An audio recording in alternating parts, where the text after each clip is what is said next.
So I'm out in the desert east of Las Vegas picking up a cement mixer that I've never seen before, and I'm going to try to road trip it 1,000 miles back home to Central Oregon. I hope. So this is a 2004, actually not that old, Peterbilt concrete mixer. I think it's a 13-yard mixer. And I've got to give it a good checking over, jump start it because the batteries are dead, and make sure it's roadworthy for a 1,000-mile road trip. We're gonna have to stop somewhere along the way and put new batteries in it because these ones are shot. I'm gonna probably stop at Harbor Freight and pick up a toolkit because I'm probably gonna need it on the way home. And then it also has, I believe, yes, one very tiny fuel tank. So I'm also gonna stop and pick up a few extra diesel cans because out here we got some huge strips through the desert of no fuel. So it's gonna be an interesting trip.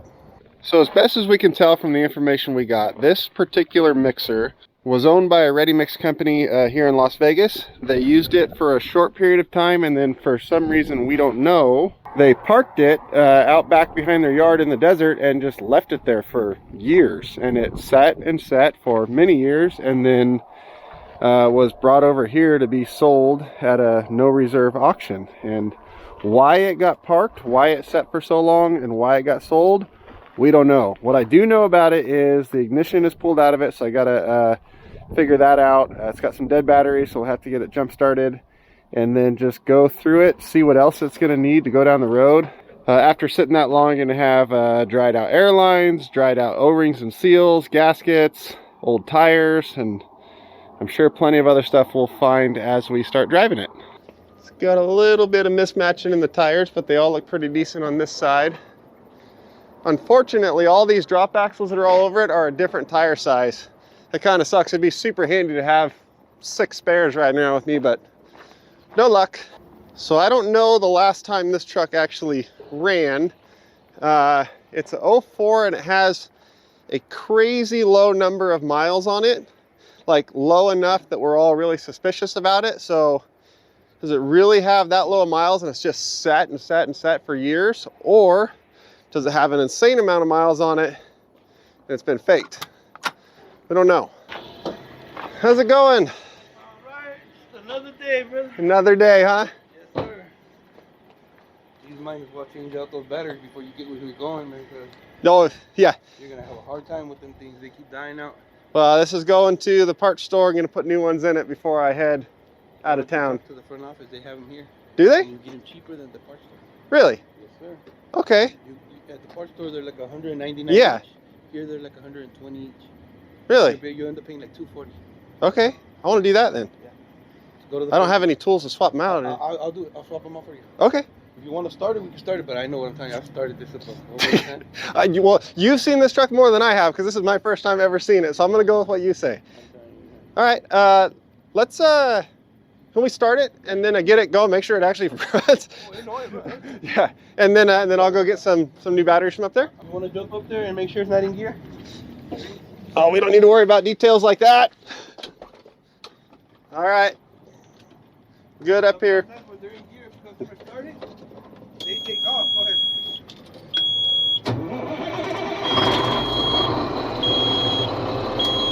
All right.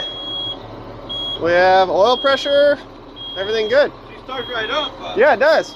Hopefully the air conditioner works. I think it does. Oh. I think it's going to blow a lot of dust at you. Yeah, I can imagine. All right.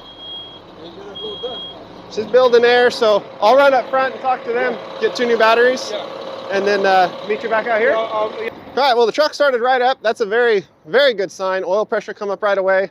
Doesn't have a flat tire like that one. And the yard guy here said that they sell batteries up front. So I'm gonna go back up front, buy 2 new batteries. He'll put them in for me. Look at those fighter jets. He'll put them in for me, and then I don't have to stop at the parts store and try to swap batteries in a parking lot. I still gotta stop somewhere and get oil and coolant and all that washer fluid, but it'd be nice not to have to change batteries in a parking lot. Oh, and I forgot to mention why I'm trying to road trip 1,000 miles in a concrete mixer that I've never seen before.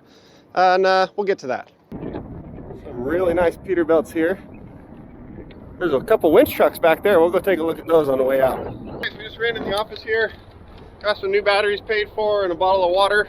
Because it is hot. It's like 90 degrees out here. I feel like I'm gonna melt.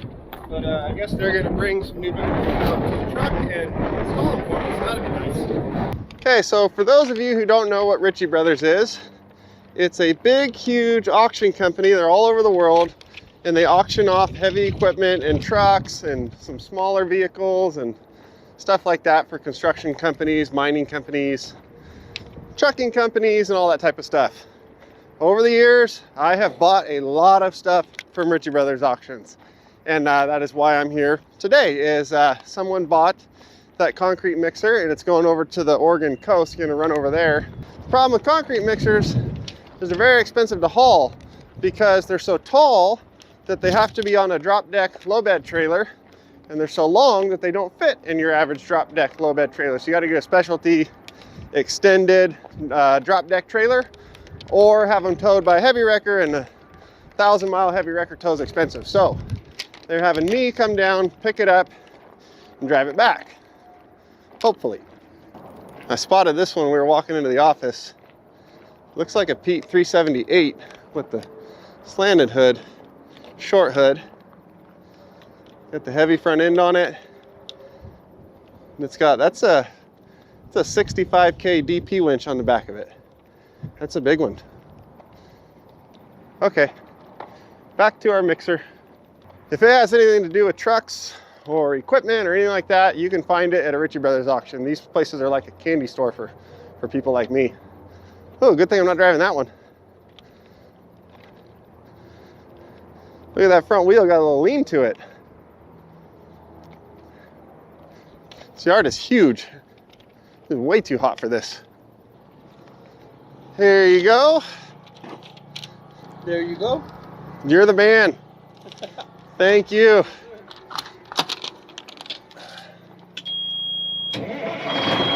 Look at that. Fires right up. Okay, now that the truck runs, get my suitcase in here, got my bag. We got no passenger seat, which is okay because we got plenty of room for stuff.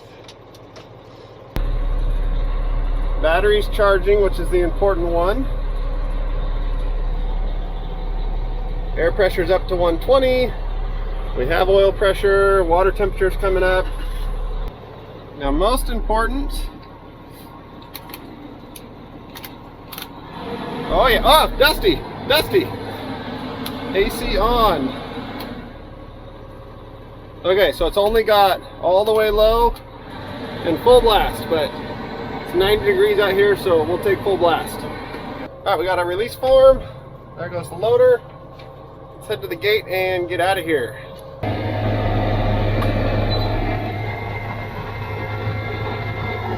We got brakes, we're good.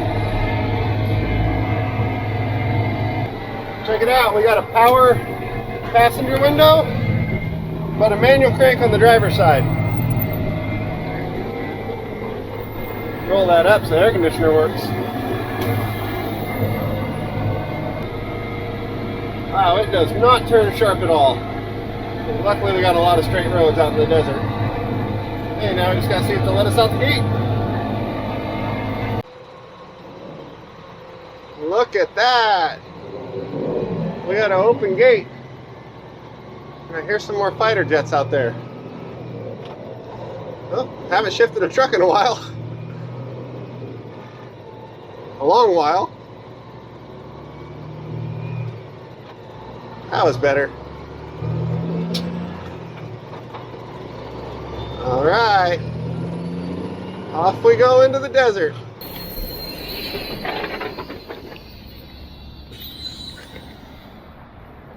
Okay, we made it to Harbor Freight. This hydraulic valve body that controls all of that is leaking really bad. The problem is, on a cement mixer, there's no way to disengage the PTO that runs all the hydraulics. It's always turning, and sooner or later this is going to run out, and they're going to burn up a pump, and then it's going to be very bad. I kind of think I only have one option, and I really don't like it, and that is, up in there, there's a little drive shaft that goes all the way up to the front on top of the transmission. That little drive shaft is turning whenever the engine's turning. It spins that hydraulic pump. So I think I have to get in there and pull that drive shaft out to stop that hydraulic pump from turning and stop that from leaking. Not good. Oh, it's heavy. Oh, I need that.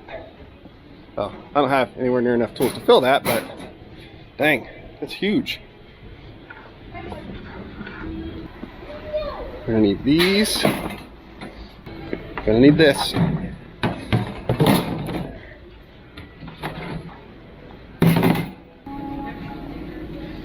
Lots of ratchet straps.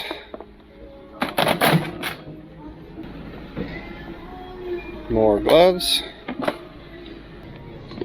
Hand cleaner wipes. Paper towels.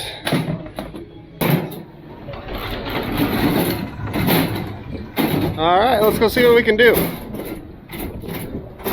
Okay, so that's the driveline adding it apart. The problem is, that's the exhaust that's really hot. This is the transmission that's really hot. And I got this little gap right here to get through and do all that.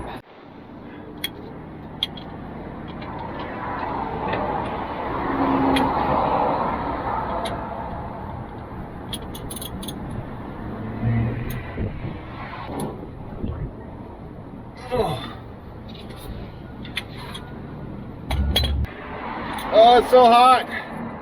Doesn't help that it's 90 degrees outside. I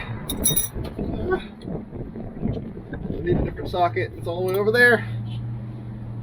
Okay. Finally got that driveline out of there. It's strapped over the side, tucked in the frame rail, so it'll clear that that yoke, which means the whole PTO system is dead. I got my fuel can strapped to the side. I got my toolbox strapped to the other side. And that means we're gonna get out of here and actually hit the road. Alright, we got it back rolling again. Everything seems to be going fine now. No problems yet so far. We're heading out of Vegas town now, heading towards the freeway. We're gonna head north at 55 miles an hour because that's as fast as this thing goes.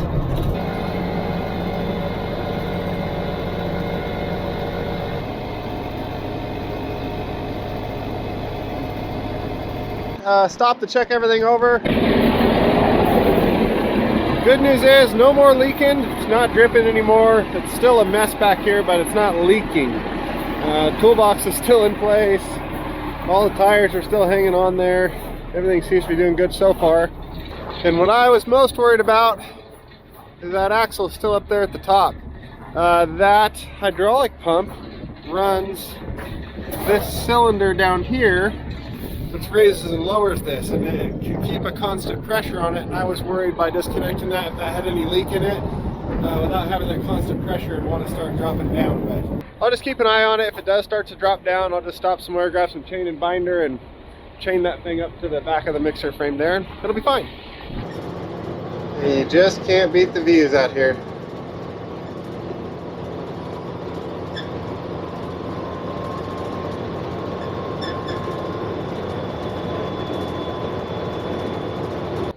Okay, we're in Beatty, Nevada, I think. Don't quote me on that.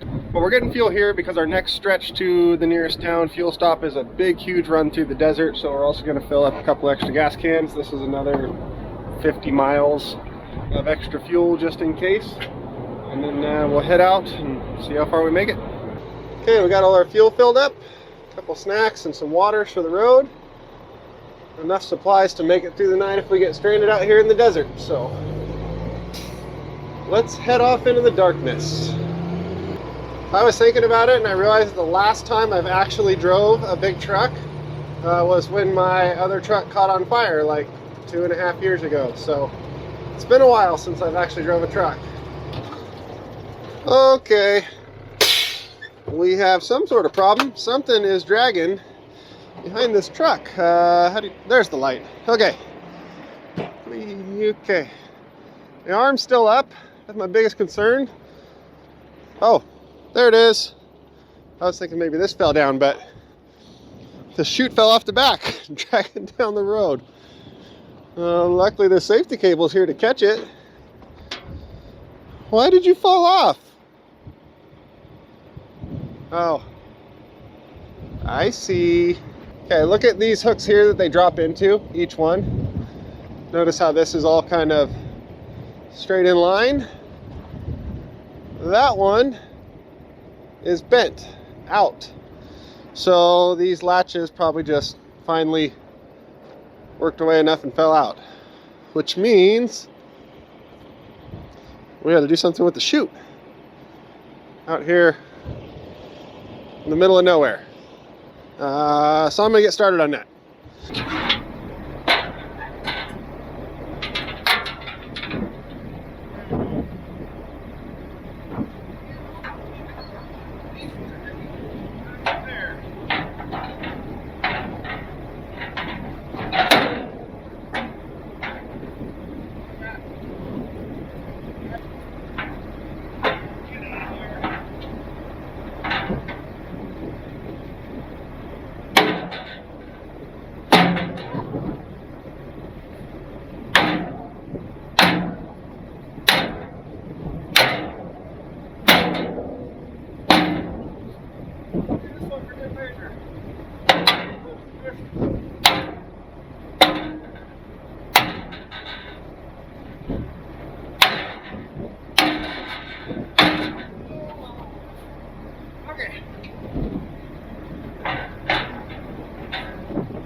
Okay, let's get out of here again. Let's go. Woo. See if we can keep all the parts on the truck this time. That would be nice.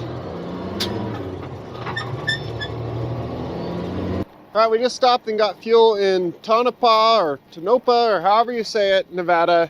And the way we're heading, I think this late at night, the next fuel that's going to be open is 206 miles away from what I found. Earlier on the trip, I found out that I went 110 miles on exactly half a tank of fuel. So I should make it, except for this route has a bunch of hills on it and all that stuff. So it's going to burn a little more fuel, but that's why we got those extra cans right there. But what I forgot to do while I was checking fuel was check the strong arm, and I'm glad I just stopped right here and did, because look at that, it's starting to bleed down, and I've got no way to put it back up because I pulled the drive shaft out for the PTO to stop that hydraulic leak. So we got to do something about that. That right there was my biggest concern when I pulled that drive shaft out for the PTO, is if that ram bleeds off, this thing comes down, I'm screwed. My only option is to try to bolt that driveline back in there, which I don't want to do, just to get this thing back up, and then unbolt it all again so that I stop the hydraulic leak and go down the road. But we're gonna have to get creative. Okay, I don't have any more ratchet straps, and I'd want one much bigger than that to hold this thing up anyway. And we're past all the towns by many, many miles, so nothing's open to buy a chain or a big ratchet strap, which I probably should have done earlier today, just in case. Ooh.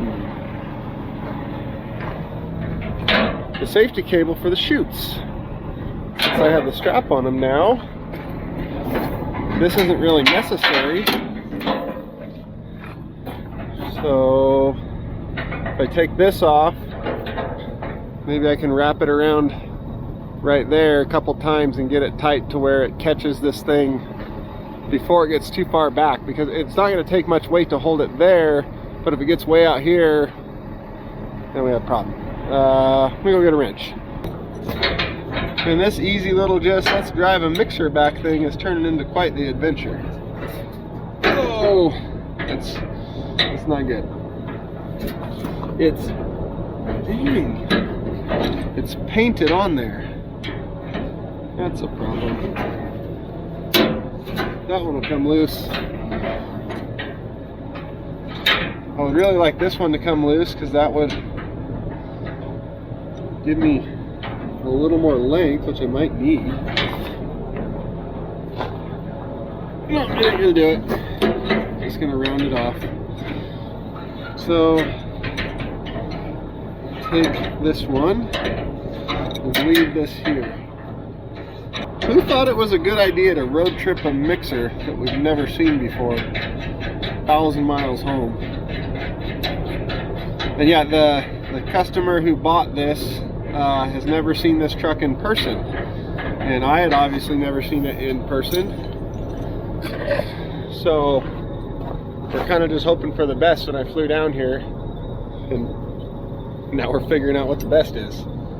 Okay, how am I gonna do this? Okay, I think I got an idea. I'm gonna take this ratchet strap up there. I'm gonna try to ratchet strap the top of that strong arm back, close up this gap that we have right here, and that should give me enough length to use that cable to hook it the way I want to hook it. Then I can let the strap off, the strong arm will go back tight against the cable, and it'll just stay there. I think. Such a dumb thing to be doing out in the middle of the desert, in the middle of nowhere, in the middle of the night. I know you guys can't see what's going on. You're gonna have to deal with it because, oops, I can't really see either. So there's no way. Oh yeah, look at that. It's ratcheting it up.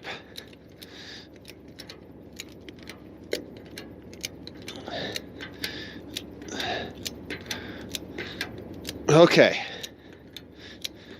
Wow. Ow. Oh, that hurt.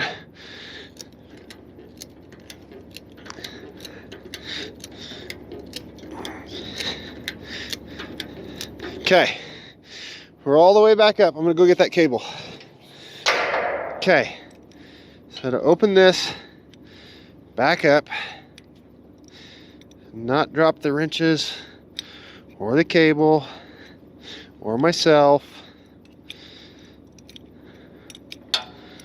Okay. Now I basically need to put this exactly where the strap is. So we fish it through there. We go back there. And I try to get it. Can't reach. Oh, come on.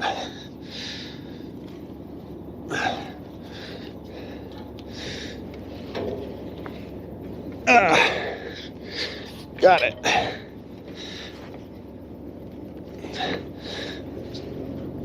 Sorry, camera, but okay. All right.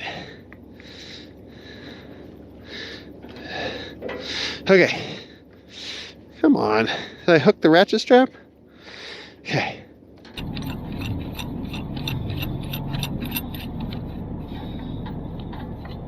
I don't think it has to be that tight because once there's this tension on it, it ain't coming apart. Close enough. Okay. So we're hooked to this framework here, which is nice and strong because it holds, you know, the back of the mixer. And we're hooked up back there, so when I pop this ratchet strap, this whole axle should go back just a couple inches and stop, or it'll fall to the ground.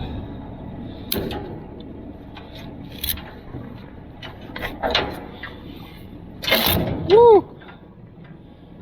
Okay, it stopped. Not sketchy at all. Okay, now I just gotta fish ratchet strap out of there because I need it to hold. Dang it! Okay, I need it to hold the toolbox back down. All right, so we've got the axle wrapped with a choker. This cable coming back here to this framework. And hopefully that stops it from being able to bleed down anymore.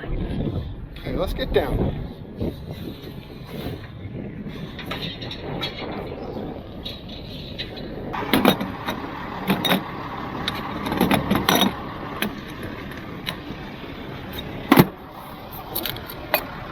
And Harbor Freight is the MVP of this trip for sure. It's the third save by Harbor Freight today. And it might even be the first save of tomorrow because I don't know what time it is. Okay, that should hold, I hope. See that cable there. Tomorrow when I get to a good town, I will stop by their big beefy ratchet strap or a chain and lock that up solid, but that'll do just fine for tonight.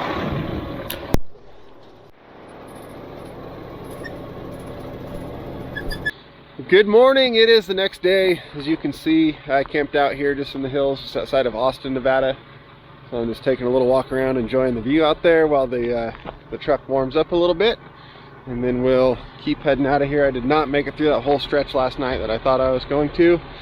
Decided to pull over, camp out for the night, and then now we can get fuel in Austin and then head towards Battle Mountain and off towards home. But truck did good all night. I redid my strapping up the strong arm a little bit. There's a latch that's supposed to hold it up and lock it, but that latch is hydraulic, so when the hydraulics don't work, neither does the latch. But I got a little creative with this strap here and run it around now through here and up onto that latch, and now that latch is held down and can't bleed back off since it's hydraulic. So now this is staying up against the stops right there like it should, and so far so good. So truck should be warmed up good enough. We're gonna keep going. Pro tip for when you don't have an ice chest or a lunchbox or anything like that, set all your drinks out on the fender for the night, and they'll be nice and cold for you in the morning.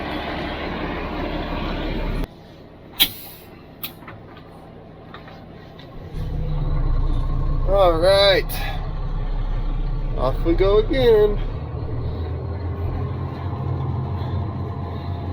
I was really hoping this would be a nice, smooth, easy drive back, but it's turning into more of a like a roadkill, vice grip garage type fix it as you go road trip and MacGyver the thing together. But that's okay. That's why I bought a lot of ratchet straps.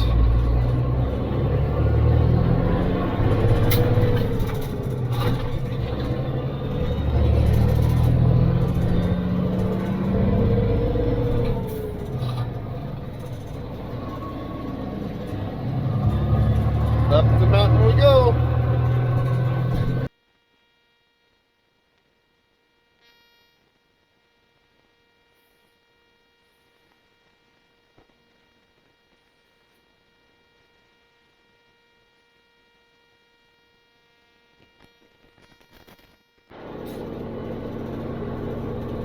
Yeah, I know, I'm going slow.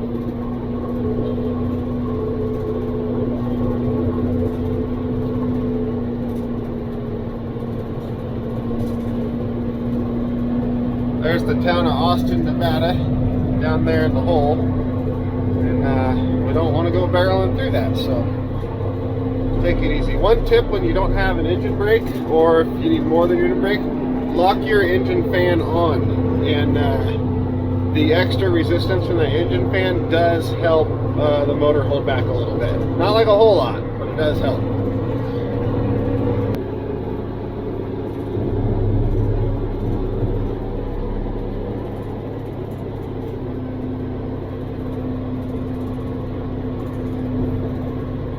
We made it down to the fuel station here in Austin, getting some $5.60 a gallon diesel.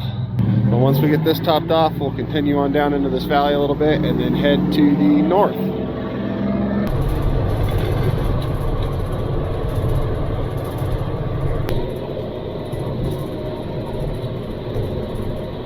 Okay, I think it is time to turn off the heater, which we have to do by opening the hood. So we are out in the middle of the Nevada kind of mining country. There's a big open pit mine, a massive one right over there. I think that's Buffalo Mine. There's 3 or 4 more along the hills over here. All these mountain ranges are kind of filled with these mines, and they mine gold and copper and silver and iron ore and all kinds of other stuff. I really want to go like explore one and check it out, but like security and regulations and all that stuff say we can't do that. But if anyone's got a hookup at one of these mines, let the guy know. All right, so last night I had to turn the heater on in this truck, which means getting under here and opening the water valves that are on the coolant lines that go from the engine up into the heater core, then out of the heater core, back down in here and into the radiator. And now that we don't need heater anymore, close off that one, and then we'll close off this one. It's super tight. There. And now that those are closed, it stops the hot coolant from going into the heater core, which then air blows across into the cab, making heat in the cab. Now with pretty much any modern vehicle, that's something you don't have to do because you just got a knob on the dash. This is a 04, it has the knob on the dash, but it doesn't do anything, so turn the valves on, you got heat. Turn the valves off, no heat. Since it's gonna warm up here in a little bit, and I'm gonna wanna be able to turn the air conditioning on, if there's heat going in from the engine, that's going to be fighting with the air conditioning and no cold air will blow, and that is unacceptable. So we turn off those valves, eliminate the heat, and then we'll have air conditioning. Okay, nothing is dripping or leaking under the truck anywhere, which is really good. A little bit surprising and somewhat concerning because I kind of expect it to leak a little bit. Okay, we're just going through McDermott, Nevada, which is the very last town, and right here at this sign we are back in Oregon. That means we just got a little bit up the road here, a ways to go, and we'll also hit our first and only truck scale of the trip, so we'll see how that goes. Okay, just stopped here at the scales. I don't have, like, you know, DOT numbers or license plates or anything like that, but then they saw that I had my trip permit, so they told me good to go. So we're gonna let those guys go get inspected. I'm gonna cut this guy off, and we're gonna head to the north.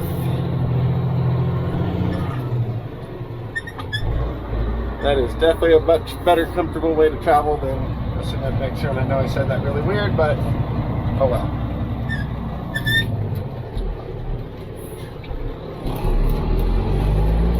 All right. Off we go.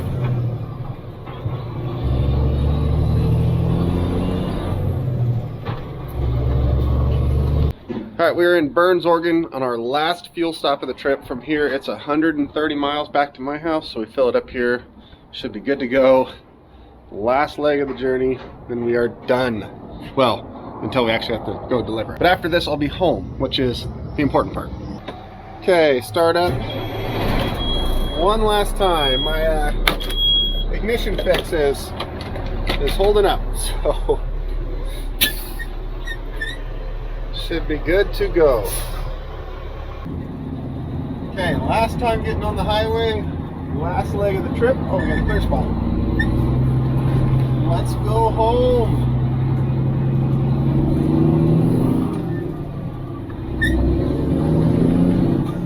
Oh, there was one car coming, it's the sheriff.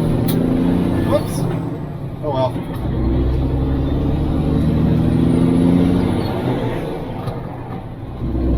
He's turning off anyway. We're good.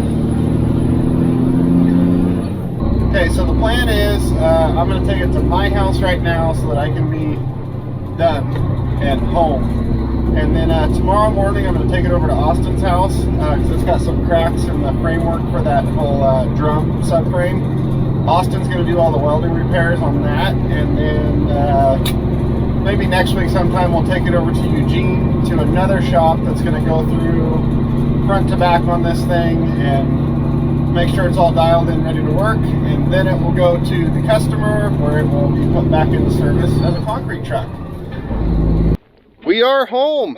The truck ran great today, didn't give me a single issue, and if I really think about it, I think I only actually had one real issue on the whole trip, which was that hydraulic solenoid blowing out, and everything else that I had kind of problems with was all because of that. Happened to pull that PTO shaft out, the strong arm dropping down, all that stuff was all because of that solenoid. So overall, this truck did amazing. It ran really good, it rode really smooth, drove straight as can be, got decent fuel mileage for what it is, 7.1 I believe, and ran great, didn't give me one issue. So very happy with how that went. I was actually kind of expecting a lot worse. And Chloe's here. Hey Chloe. Hi. But it's going to stay here for a day or two, and then I'm going to take it over to Austin so he can do some welding in the back part of it that it needs upgraded on. Then I'm going to take it over to a shop in Eugene that's going to go through it mechanically, front to back, fix anything that needs fixing, upgrade anything that needs upgraded, do all the maintenance stuff, put all the new decals and all that stuff on it, and then it's going to go to its new home and get put back to work. So for now, that is it for this little adventure. I'm going to go inside, hang out with the family, relax for a bit. Hope you guys enjoyed that one, and we'll see you next time.